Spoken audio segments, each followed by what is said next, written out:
धार्मिक स्टोरेज पर आज की कहानी है पुण्यों का मोल। एक व्यापारी जितना अमीर था उतना ही दान पुण्य करने वाला। वह सदैव यज्ञ पूजा आदि कराता रहता था। एक यज्ञ में उसने अपना सब कुछ दान कर दिया। अब उसके पास परिवार चलाने लायक भी पैसे नहीं बचे थे। व्यापारी की पत्नी ने सुझाव दिया कि पड़ोस के नगर में एक बड़े सेठ रहते हैं। वह दूसरों के पुण्य खरीदते हैं। आप उनके पास जाइए और अपने कुछ पुण्य बेचकर थोड़े पैसे ले आइए, जिससे फिर से काम धंधा शुरू हो सके। पुण्य बेचने की व्यापारी की बिल्कुल भी इच्छा नहीं थी, लेकिन पत्नी के दबाव और बच्चों की चिंता में वह पुण्य बेचने को तैयार हुआ। पत्नी ने रास्ते में खाने के लिए 4 रोटियां बनाकर दे दी। व्यापारी चलता चलता उस नगर के पास पहुंचा जहाँ पुण्य के खरीदार सेठ रहते थे। उसे भूख लगी थी। नगर में प्रवेश करने से पहले उसने सोचा भोजन कर लिया जाए। उसने जैसे ही रोटियां निकाली, एक कुतिया तुरंत के जन्मे अपने 3 बच्चों के साथ वहां आकर खड़ी हो गई। कुतिया ने बच्चों को जंगल में जन्म दिया था। बारिश के दिन थे और उसके बच्चे छोटे थे, इसलिए वह उन्हें छोड़कर नगर में नहीं जा सकती थी। व्यापारी को दया आ गई। उसने एक रोटी कुतिया को खाने के लिए दे दी। कुतिया पलक झपकते ही रोटी को चट कर गई, परंतु वह अब भी भूख से हाँफ रही थी। व्यापारी ने दूसरी रोटी, फिर तीसरी और फिर चौथी रोटी एक एक करके सब रोटियां कुतिया को खिला दी। स्वयं केवल पानी पीकर सेठ के पास पहुंचा। व्यापारी ने सेठ से कहा कि वह अपना पुण्य बेचने आया है। सेठ व्यस्त था। उसने कहा कि शाम को आओ। दोपहर में सेठ भोजन के लिए घर गया और उसने अपनी पत्नी को बताया कि एक व्यापारी अपने पुण्य बेचने आया है, उसका कौन सा पुण्य खरीदूं? सेठ की पत्नी बहुत पतिव्रता और सिद्ध थी। उसने ध्यान लगाकर देख लिया कि आज व्यापारी ने कुतिया को रोटी खिलाई है।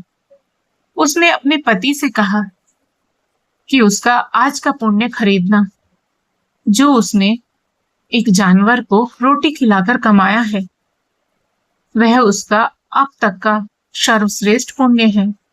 व्यापारी शाम को फिर अपना पुण्य बेचने आया। सेठ ने कहा, आज आपने जो यज्ञ किया है, मैं उसका पुण्य लेना चाहता हूँ। व्यापारी हंसने लगा। उसने कहा कि यदि मेरे पास यज्ञ के लिए पैसे होते तो क्या मैं आपके पास पुण्य बेचने आता? सेठ ने कहा कि आज आपने किसी भूखे जानवर को भोजन कराकर उसके और उसके बच्चों के प्राणों की रक्षा की है। मुझे वही पुण्य चाहिए। व्यापारी वह पुण्य बेचने को तैयार हुआ। सेठ ने कहा कि उस पुण्य के बदले वह व्यापारी को 4 रोटियों के वजन के बराबर हीरे मोती देगा। 4 रोटियां बनाई गई और उसे तराजू के एक पलड़े में रखा गया। दूसरे पलड़े में सेठ ने एक पोटली में भरकर हीरे जवाहरात रखे, परंतु पलड़ा हिला तक नहीं। दूसरी पोटली मंगाई गई, फिर भी पलड़ा हिला नहीं। कई पोटलियों के रखने पर भी जब पलड़ा नहीं हिला तो व्यापारी ने कहा, सेठ जी, मैंने विचार बदल दिया है। मैं अब पुण्य नहीं बेचना चाहता। व्यापारी खाली हाथ अपने घर की ओर चल पड़ा। उसे डर हुआ कि कहीं घर में घुसते ही पत्नी के साथ कलह शुरू न हो जाए। जहां उसने कुतिया को रोटियां डाली थी, वहां से कुछ कंकड़ पत्थर उठाए और साथ में रखकर गांठ बांध दी। घर पहुंचने पर पत्नी ने पूछा कि पुण्य बेचकर कितने पैसे मिले, तो उसने थैली दिखाई और कहा, इसे भोजन के बाद रात को ही खोलेंगे। इसके बाद गांव में कुछ उधार मांगने चला गया। उधर उसकी पत्नी ने जब से थैली देखी थी, उसे सब्र नहीं हो रहा था।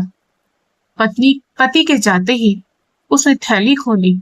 उसकी आंखें फटी रह गई। थैली हीरे जवाहरातों से भरी थी।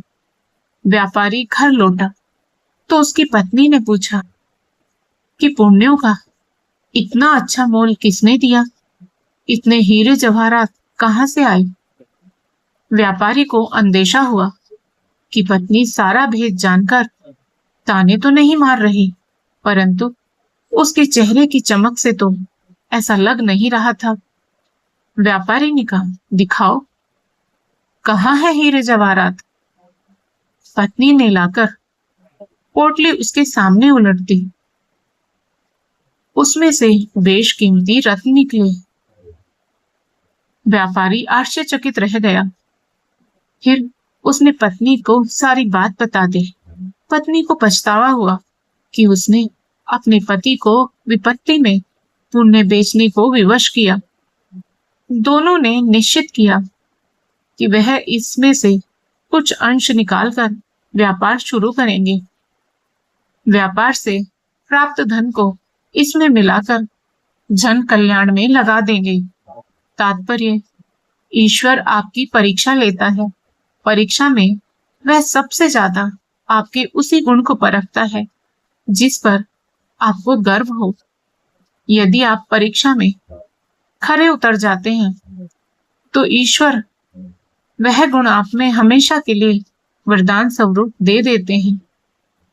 यदि परीक्षा में उत्तीर्ण हुए तो ईश्वर उस गुण के लिए योग्य किसी अन्य व्यक्ति की तलाश में लग जाते हैं।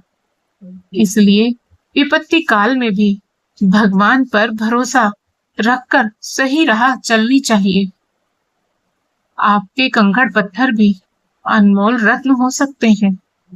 आपको आज की कहानी पसंद आई हो तो वीडियो को लाइक करें, शेयर करें और साथ ही हमारे चैनल को सब्सक्राइब करें।